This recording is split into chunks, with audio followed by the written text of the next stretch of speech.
হরে কৃষ্ণ। আমলকি একাদশীর ব্রত মহা মহা উৎসব কি যায়। হরে কৃষ্ণ। আজকে আমরা আমলকি একাদশীর সম্বন্ধে জানব। তো হরে কৃষ্ণ, এই একাদশী খুবই গুরুত্বপূর্ণ আমাদের জন্য। অবশ্যই সকলে এই একাদশী ব্রত পালন করবেন। কেন? কারণ এই একাদশী পালন করলে আমরা বৈকুণ্ঠ গতি লাভ করতে পারব। তো একাদশী কেন পালন করব, একাদশী পালন করলে কি হয়, এবং একাদশীতে কি খাওয়া উচিত কি খাওয়া উচিত নয়, কিভাবে ব্রত করতে হয় এই সম্বন্ধে, এবং ব্রতের মাহাত্ম্য এবং সারা বিশ্বের পালনের সময় আমরা আপনাদেরকে জানিয়ে দেব। অবশ্যই আপনারা এই একাদশী ব্রত পালন করবেন। এই একাদশী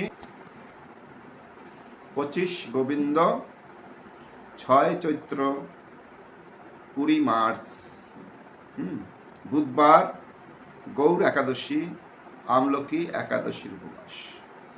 অবশ্যই সকলেই এই 20 মার্চ বুধবারে একাদশী ব্রত পালন করবেন। 21 তারিখে নয়, অবশ্যই 20 তারিখে, কিন্তু বিভিন্ন জায়গায় 21 তারিখও আছে, সে বিশ্বের অন্য জায়গায়, সেটা আমরা পালনের সময় দিয়ে দেব, দেখে নেবেন। কিন্তু এই একাদশী ব্রত 20 তারিখে বুধবার পালন করতে হবে। তো অবশ্যই আপনারা আমার চ্যানেলটা সাবস্ক্রাইব করবেন এবং লাইক কমেন্টস করে আমাকে কৃপা করবেন। তো হরে কৃষ্ণ, কেন একাদশী পালন করা উচিত? দেখুন, এই একাদশীর দিনে সমস্ত পাপ রবি শস্যের ভিতরে লুকিয়ে থাকে।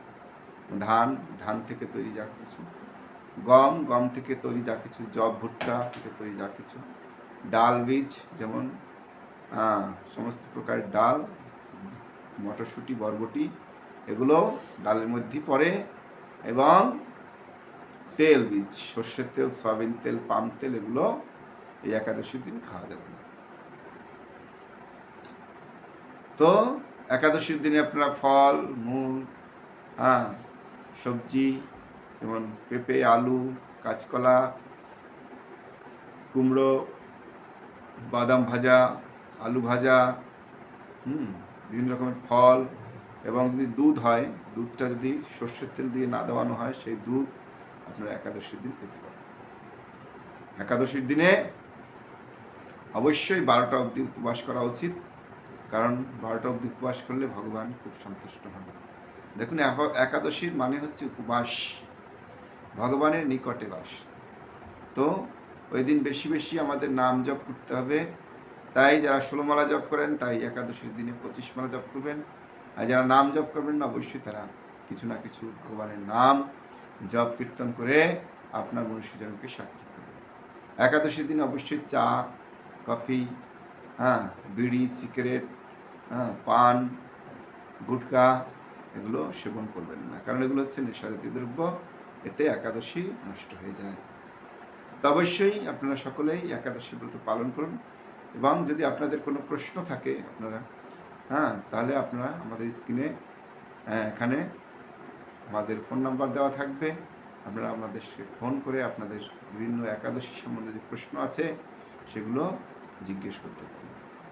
এবং হরে কৃষ্ণ, এখন আমরা একাদশীর যে মাহাত্ম্য সেটা আপনাদের পাঠ করে শ্রবণ করাবো, কারণ এই একাদশীর মাহাত্ম্য শ্রবণ করলে পরম আনন্দ লাভ হবে, এবং অবশ্যই আপনারা ভগবানের বা একাদশী দেবীর কৃপা আশীর্বাদ লাভ করবেন। সবাই আমার এই একাদশীর যে মাহাত্ম্য সেটা আমি পাঠ করছি, অবশ্যই শ্রবণ করবেন, এবং এরপরে আমরা পালনের সমস্ত সময় দিয়ে দেব, সেই সময়ের মধ্যে আপনারা পালন করে নেবেন। হরে কৃষ্ণ। আমলকি একাদশী ব্রত মহা উৎসব কি যায়। যুধিষ্ঠির বললেন, হে কৃষ্ণ,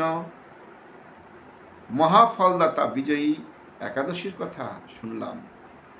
এখন ফাল্গুন মাসের শুক্লপক্ষের একাদশী যে নামে বিখ্যাত তা বর্ণনা করুন। শ্রীকৃষ্ণ বললেন, হে মহাভাগ যুধিষ্ঠির, মানদাতার প্রশ্নের উত্তরে মহাত্মা বশিষ্ঠ এই একাদশীর মাহাত্ম্য কীর্তন করেছিলেন। আপনার কথা আপনার কাছে এখন আমি সেই কথা বলছি। এই একাদশীর নাম আমলকি।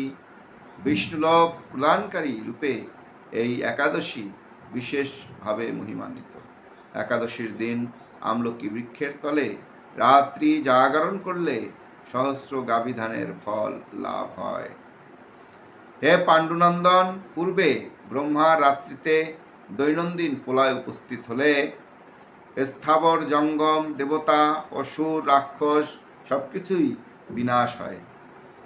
তখন ভগবান সেই কারণ সমুদ্রে অবস্থান করেন। তার মুখপদ্ম থেকে চন্দ্রবর্ণের এক বিন্দু জল ভূমিতে পড়ে। সেই জলবিন্দু থেকে একটি বিশাল আমলকি বৃক্ষ উৎপন্ন হয়। এই বৃক্ষের স্মরণ মাত্র গোদানের ফল দর্শনে তার দ্বিগুণ এবং এর ফল ভক্ষণে 3 গুণ ফল লাভ হয়। এই বৃক্ষে ব্রহ্মা, বিষ্ণু আর মহেশ্বর সর্বদা অবস্থান করেন। এর প্রতিটি শাখা প্রশাখা ও পাতায় ঋষি, দেবতা ও প্রজাপতিগণ বাস করেন। এই বৃক্ষকে সমস্ত বৃক্ষের আদি বলা হয় এবং তা পরম বৈষ্ণব রূপে বিখ্যাত। অতএব এই শ্রেষ্ঠ ব্রত সকলেরই পূজনীয়। এখন এই ব্রতের একটি অদ্ভুত ইতিহাস আপনার কাছে বর্ণনা করছি। প্রাচীনকালে বৈদিশ নামে এক প্রসিদ্ধ নগর ছিল। এই নগরে চৈত্ররথ নামে একজন রাজা রাজত্ব করতেন। চন্দ্রবংশীয় বিন্দুক রাজার পুত্ররূপে তিনি জন্মগ্রহণ করেন। তিনি অত্যন্ত শক্তিমান এবং ঐশ্বর্যশালী ছিলেন।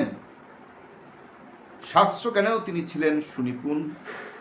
তার রাজ্যের সর্বত্রই মনোরম আনন্দপূর্ণ এক দিব্য পরিবেশ লক্ষ্য করা যেত। প্রজারা ছিলেন বিষ্ণু ভক্তিপরায়ণ, সকলেই একাদশী ব্রত পালন করতেন। তার রাজ্যে কোনো অভাব ছিল না। এইভাবে প্রজাদের নিয়ে রাজা চৈত্ররথ সুখে দিন যাপন করতে থাকেন। এক সময় ফাল্গুনী শুক্লপক্ষের দ্বাদশীযুক্তা আমলকি একাদশীর তিথি সমাগত হওয়ায় রাজ্যের সকলেই এই ব্রত পালনে সংকল্প করলেন। ওই দিন প্রাতঃস্নানের পর প্রজাদের নিয়ে রাজা ভগবান শ্রীবিষ্ণুর মন্দিরে যান। সেখানে সুবাসিত জলপূর্ণ কলস, ছত্র, বস্ত্র, পাদুকা, পঞ্চরত্ন ইত্যাদি দিয়ে সাজিয়ে স্থাপন করেন। তারপর ধূপ দ্বীপ নিয়ে যত্ন সহকারে মুনি ঋষিদের দ্বারা শ্রী পরশুরাম মূর্তি সমন্বিত আমলকির পূজা করেন। হে পরশুরাম, হে রেণুকা সুখবর্ধক, হে ধাত্রী, হে পাপ বিনাশিনী আমলকি, তোমাকে প্রণাম। আমার অর্ঘ্যজল গ্রহণ করো। এইভাবে দিনে যথাবিধি পূজা স্তুতি নৃত্য গীত করে রাজা ভক্তিভরে সেই বিষ্ণু মন্দিরে রাত্রি জাগরণ করতে লাগলেন। এমন সময় দৈবযোগে এক ব্যাধ সেখানে উপস্থিত হয়। পূজার সামগ্রী সহ বহু ব্যক্তিকে একত্রে রাত্রি জাগরণ করতে দেখে সে কৌতূহল আক্রান্ত হলো। সে ভাবল, এসব কি ব্যাপার? বিষ্ণু মন্দিরে প্রবেশ করে সে বসে পড়ল। কলসের উপর স্থাপিত বিষ্ণু মূর্তি দর্শন করল। ভগবান বিষ্ণু এবং একাদশীর মাহাত্ম্য সে মনোযোগ দিয়ে শুনল। সারাদিন ওই ব্যাধ কিছুই আহার করেনি। এইভাবে ক্ষুধায় কাতর হয়ে সেখানে সে রাত্রি জাগরণ করল। পরদিন প্রজাসহ রাজা নগরের দিকে যাত্রা করলেন। সেই ব্যাধ তার গৃহে ফিরে গেলেন। তারপর এক সময় ব্যাধের মৃত্যু হল। একাদশীতে রাত্রি জাগরণ ব্রত প্রভাবে সেই ব্যাধ পরবর্তী জন্মে এক রাজ্যের অধীশ্বর রূপে নিযুক্ত হল। জয়ন্তী নামে এক নগরী ছিল। সেখানে বিদুরথ নামে এক রাজা বাস করতেন। ওই বিদুরথ রাজার মহাবলী পুত্র রূপে জন্মগ্রহণ করেন। তার নাম হয় বসুরথ। 1,00,000 গ্রামের আধিপত্য তিনি লাভ করলেন। তিনি ছিলেন সূর্যের মতো তেজস্বী, চন্দ্রের মতো কান্তিমান ও পৃথিবীর মতো ক্ষমাশীল। বিভিন্ন সৎ গুণে বিভূষিত বসুরথ পরম বিষ্ণুভক্ত পরায়ণ হন। এই মহাদাতা রাজা একবার শিকার করতে গিয়ে পথ ভুলে যান। গভীর জঙ্গলের মধ্যে ক্ষুধায় পীড়িত হয়ে তিনি ক্লান্তিবশত শুয়ে পড়লেন। এমন সময় কতকগুলি পর্বত নিবাসী মিলেচ্ছ রাজার কাছে এসে নানাভাবে উৎপীড়ন করতে থাকে। রাজাকে তাদের শত্রু মনে করে তারা তাকে হত্যা করার চেষ্টা করে। পূর্বে এই রাজা আমাদের পিতা মাতা পুত্র পৌত্র সবাইকে মেরে ফেলেছে, আমাদের গৃহ ছাড়া করেছে। এরকম বলতে বলতে মিলেচ্ছরা রাজাকে হত্যা করতে উদ্যত হয়। তারা বিভিন্ন অস্ত্রশস্ত্রে তাকে আঘাত করতে থাকে, কিন্তু আশ্চর্যের বিষয় তাদের সকল চেষ্টা ব্যর্থ হয়। রাজার কোনো ক্ষতি তারা সাধন করতে পারেনি। তখন রাজার শরীর থেকে নানা অলঙ্কার বিভূষিত এক পরমা সুন্দরী স্ত্রী মূর্তি আবির্ভূত হন। মহাশক্তিধারিণী ওই নারী অল্প সময়ের মধ্যেই সকলের সমস্ত পাপী মিলচ্ছকে নিধন করে। রাজার নিদ্রা ভঙ্গ হলো। এই ভয়ানক হত্যাকাণ্ড দেখে রাজা অত্যন্ত বিস্মিত হলেন। তিনি বলতে লাগলেন, আহা, আমার শত্রুদের হত্যা করে কে আমার প্রাণ রক্ষা করলো? এমন কৃপালু কে আছে?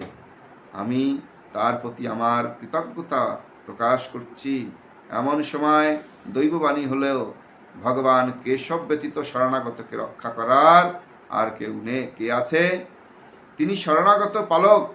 দৈববাণী শুনে তিনি ভক্তিযুক্ত চিত্তে গৃহে ফিরে এলেন। তারপর প্রজাসহ মহাসুখে ইন্দ্রের মতো নিষ্কপট রাজ্য ভোগ করতে লাগলেন। বশিষ্ঠ বললেন, হে রাজন, যে মানুষ এই পরম উত্তম আমলকি একাদশীর ব্রত পালন করেন তিনি নিঃসন্দেহে বিষ্ণুলোক প্রাপ্ত হন। তো অবশ্যই আপনারা এই একাদশীর ব্রত পালন করবেন। এবং এখন আমরা এই একাদশীর যে পালনের সময় সেটা আপনাদেরকে বলবো, এবং আপনারা মনোযোগ দিয়ে শুনবেন। এবং এই পালনের সময় আপনারা পালনের এই যে সময়টা দেওয়া হয়েছে, খুব অল্প সময় এবার একাদশীর পালনের। যেমন যারা মায়াপুরে আছেন বা মায়াপুরের আশেপাশে আছেন তারা মাত্র 42 মিনিট, 9টা থেকে 9:42-এর মধ্যে আপনাকে পালন করতে হবে।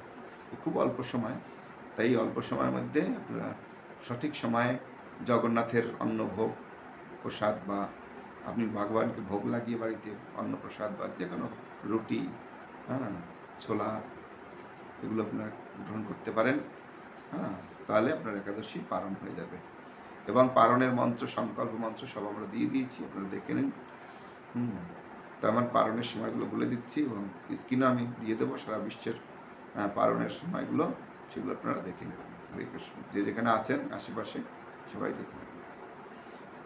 তো পালন হবে 21শে মার্চ। তো 21শে মার্চ মায়াপুরের আশেপাশে যারা আছেন তারা 9টা থেকে 9:42 মধ্যে পালন করবেন। ইম্ফলে যারা আছেন তারা 9টা থেকে 9:20-র মধ্যে পালন করেন। এখানে খুব 20 মিনিট সময় আছে। যারা গুয়াহাটিতে আছেন তারা 9টা থেকে 9:28-এর মধ্যে পালন করবেন। গুয়াহাটি, আসাম, ত্রিপুরা এরা একই সময় পালন করবেন।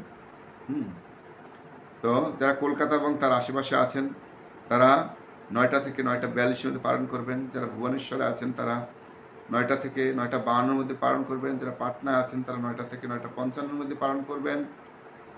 যারা কাঠমান্ডুতে আছেন, নেপাল, ভুটান, এরা সবাই 9:15 থেকে 10:09-এর মধ্যে পালন করবেন। চেন্নাই যারা আছেন তারা 9টা থেকে 10:34-এর মধ্যে পালন করবেন। যারা নাগপুরে আছেন তারা 9টা থেকে 9:19-এর মধ্যে পালন করবেন, 10:19-এর মধ্যে পালন করবেন। যারা বৃন্দাবন এবং তার আশেপাশে আছেন তারা 9টা থেকে 10:42-এর মধ্যে পালন করবেন। যারা নিউ দিল্লিতে আছেন তারা 9টা থেকে 10:26-এর মধ্যে পালন করবেন। যারা হায়দ্রাবাদে আছেন তারা 9টা থেকে 10টা 21-এর মধ্যে পালন করবেন। যারা ত্রিবন্ধমে আছেন তারা 9টা থেকে 10টা 28-এর মধ্যে পালন করবেন। যারা কলম্বোতে আছেন তারা 9টা থেকে 10টা 16-এর মধ্যে পালন করবেন। যারা ব্যাঙ্গালোরে আছেন তারা 9টা থেকে 10টা 25-এর মধ্যে পালন করবেন। যারা মুম্বাইতে আছেন তারা 9টা থেকে 10টা 44-এর মধ্যে পালন করবেন। যারা আহমেদাবাদে আছেন তারা 9টা থেকে 10টা 45-এর মধ্যে পালন করবেন। যারা উদামপুরে আছেন তারা 9টা থেকে 10টা 35-এর মধ্যে পালন করবেন। যথাসময়ে আপনারা একাদশী পালন করবেন এবং আমাকে কৃপা করে একটা লাইক, কমেন্টস বা শেয়ার করে দিতে পারেন ভক্তদের মধ্যে, এবং চ্যানেলটা সাবস্ক্রাইব করবেন। হরে কৃষ্ণ। একাদশী ব্রত মহোৎসব কি জয়।